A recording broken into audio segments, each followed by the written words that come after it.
Welcome to the deep dive. Today, we're tearing up the map. And not the paper kind you'd find in a glove box. Exactly. We're talking about the geopolitical map, the one that for pretty much 50 years defined the entire world order. I mean, from the 70s energy crisis right up until just recently, global politics was running on one single premise: scarcity. It was a story of decline. And the assumption, I mean, this wasn't just a guess, it was the consensus view, was that the world was just plain running out of oil and gas. And the United States in particular was on this path to being permanently dependent on the Middle East. Forever. And that dependency, it wasn't just about what you paid at the pump. It shaped foreign policy, military budgets, everything. There was this national anxiety built around it. It was a map defined by vulnerability. And then almost overnight, in historical terms, the whole script just flipped. The U.S. went from being an energy beggar to, well, an energy kingpin. And that's the core of what Daniel Yergin lays out in the new map. He chronicles how this technological revolution, driven by a few incredibly stubborn people, didn't just find more energy, it completely rewrote the rules of the game. And Yergin is the guy to listen to on this. He won a Pulitzer for the prize, so he's basically the historian of the energy world. When he says the map has changed, you listen. But what's so striking about this whole story is how fragile it all was. It wasn't some big government project. No, not like the moon landing. It started with just one guy, a guy who just wouldn't give up. George Mitchell, the gas man. But in the 80s and 90s, being the gas man wasn't really a good thing, was it? Not at all. It sounded like you were fighting a losing battle. And you have to understand his situation. Mitchell Energy was this mid-sized company with a huge contract to supply natural gas to Chicago. A massive responsibility. Huge. But his wells, his reserves, they were drying up. He was looking at a breach of contract that would have just destroyed his company. He was desperate. And he knew there was gas in this place called the Barnett Shale. Right. Geologists knew it for years.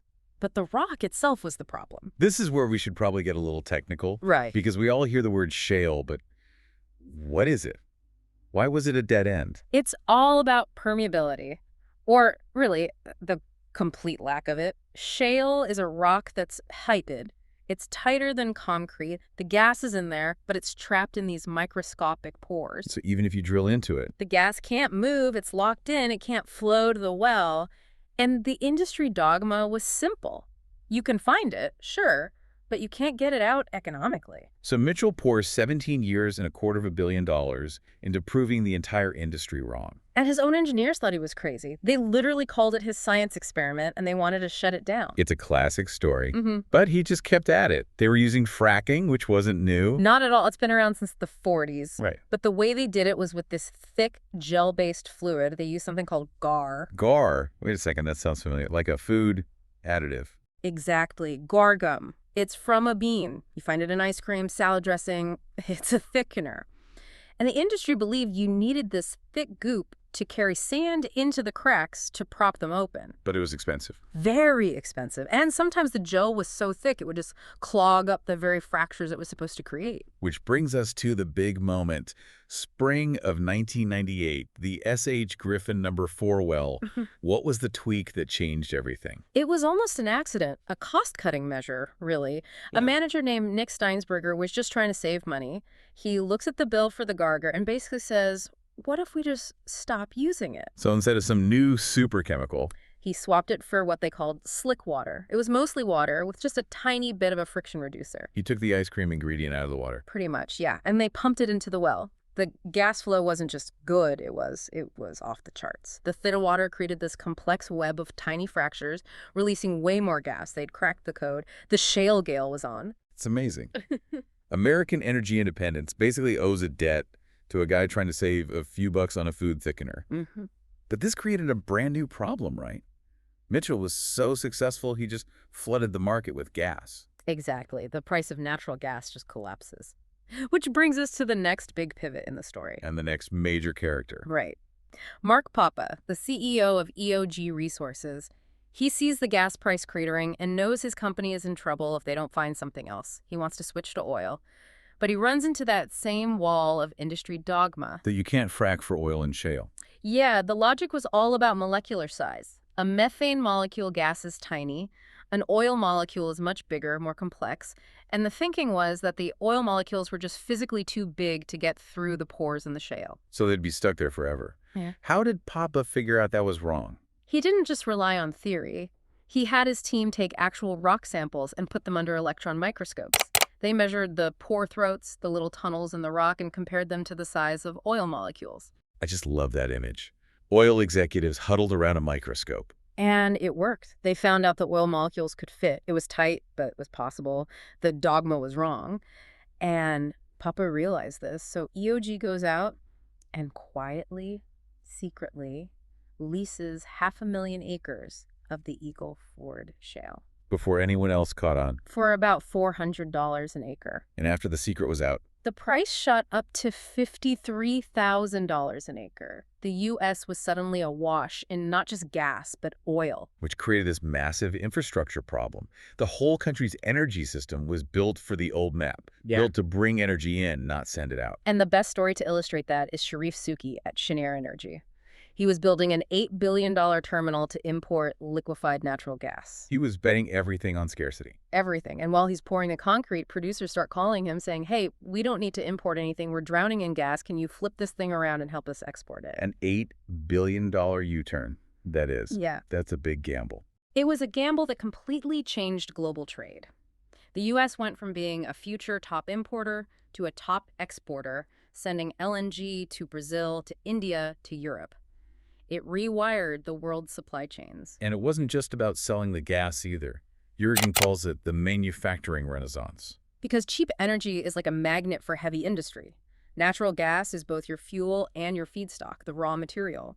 He gives this amazing example of a Chinese company, Yuhuang Chemical. Right, they invested nearly $2 billion to build a plant in Louisiana. In Louisiana.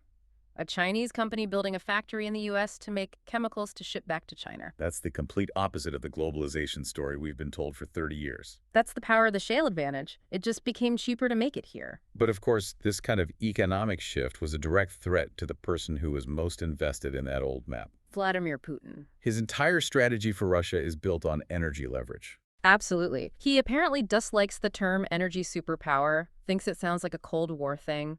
But the numbers are the numbers. Oil and gas are a massive part of Russia's GDP and the vast majority of its export money. And his leverage has always been physical, the pipelines. Especially the ones that ran through Ukraine. After the Soviet Union broke up, something like 80% of Russian gas heading to Europe had to go through Ukraine. So Ukraine had all the power. They called the pipelines their crown jewels. It gave them leverage, and Putin hated that. So when he had disputes with them in 2006 and again in 2009, he just turned off the gas. Leaving Europe in the cold and making his point. Which is what led to Nord Stream. He wanted to bypass Ukraine entirely, build pipelines under the Baltic Sea straight to Germany. From his perspective, it was about energy security, removing the risky middleman. But then American LNG starts showing up in the market. And Putin saw the threat immediately. Yergin talks about him on stage with Angela Merkel, just railing against fracking, calling it an environmental nightmare. But his real fear wasn't the water in Pennsylvania.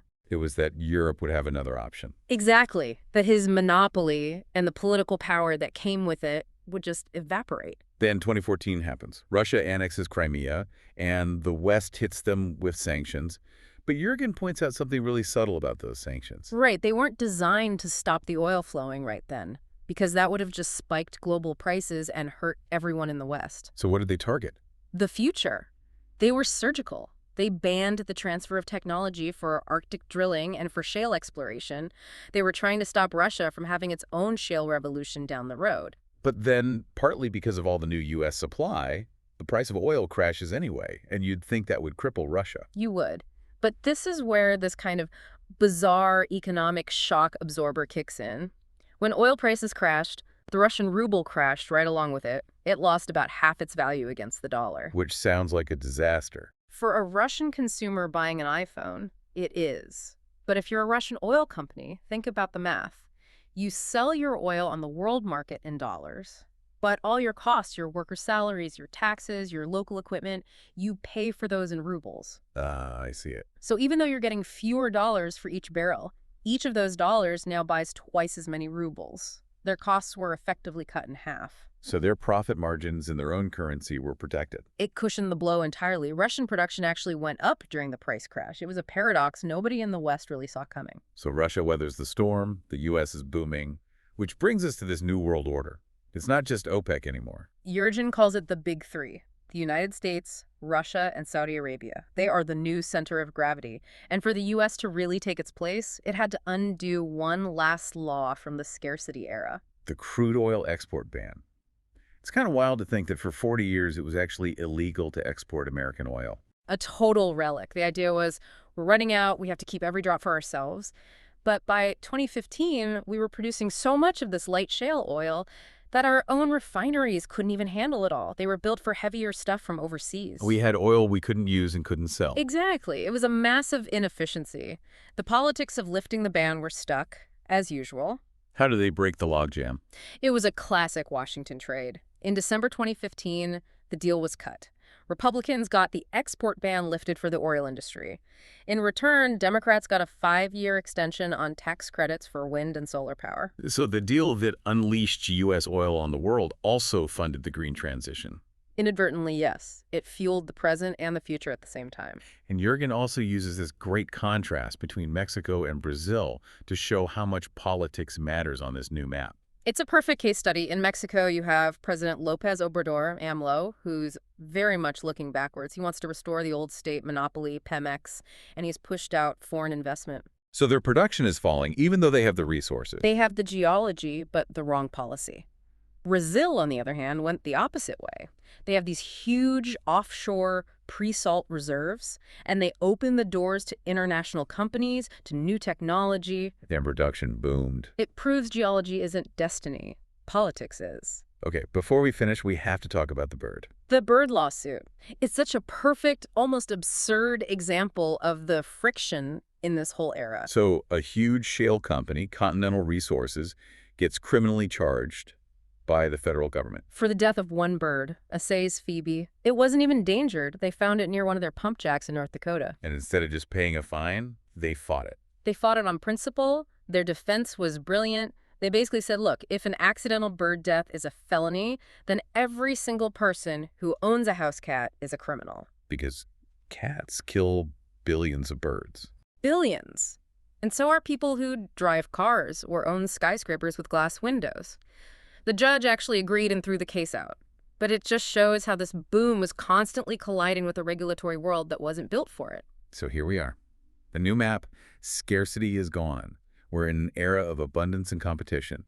The U.S. has a level of energy security and foreign policy freedom it hasn't had in decades.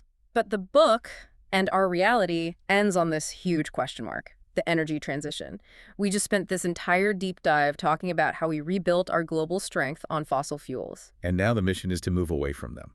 That's the paradox. It may be the thought to leave everyone with. The U.S. is an oil superpower again.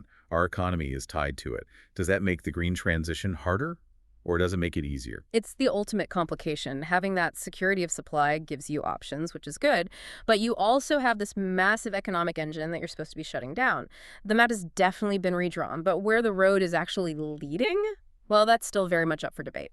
And that is a question for another deep dive. Thanks for listening.